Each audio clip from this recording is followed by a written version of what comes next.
Back to our top story now, still taking a look at what is happening in terms of the student protests around the country. And also one of the big stories that came through was a night vigil has been held it was in Braamfontein for Mthokozisi Ntumba, who was shot dead during protests by the protest Wits students, but by the police officers that were there. For more on this story, let's now cross to our reporter Hasina Gori. She, of course, is just outside Wits University, as you can see. Hasina, so we believe there was a night vigil. What is happening there this morning? Just give us an idea.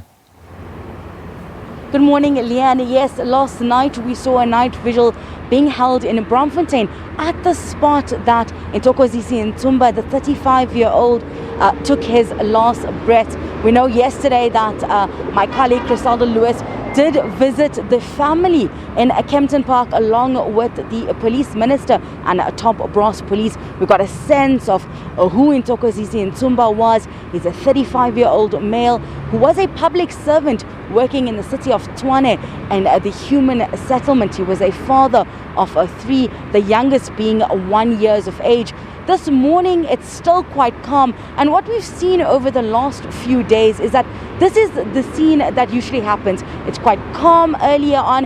And as the day goes by, we see those protest action flaring up. But what's quite interesting for today right now, we're hearing overnight that some Wits SRC members have been issued letters of suspension by the university late last night. We're going to be speaking with the SRC later this morning. What we also know is that the management of the university, along with the SRC members, were meant to engage last night. This was after we heard from the Vice-Chancellor on some of the concessions that were being put into place to allow for students that were financially excluded and had historical debt to be able to register. But what the SRC told me this morning is that they did not have that meeting. According to them, the management had wanted it to be a virtual meeting and they wanted a one-on-one in person because they felt that some members of the SRC may be disadvantaged.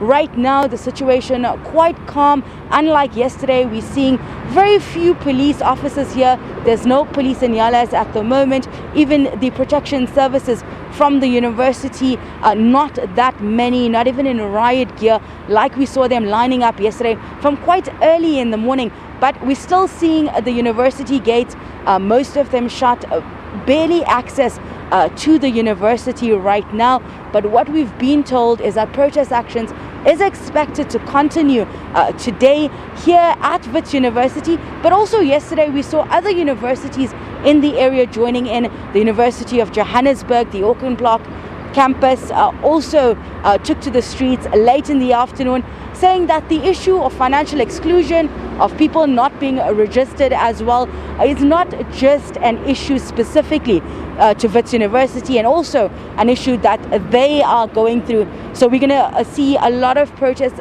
flaring up through both Braamfontein and Auckland Park later today. That's it for me for now. Back to you in studio.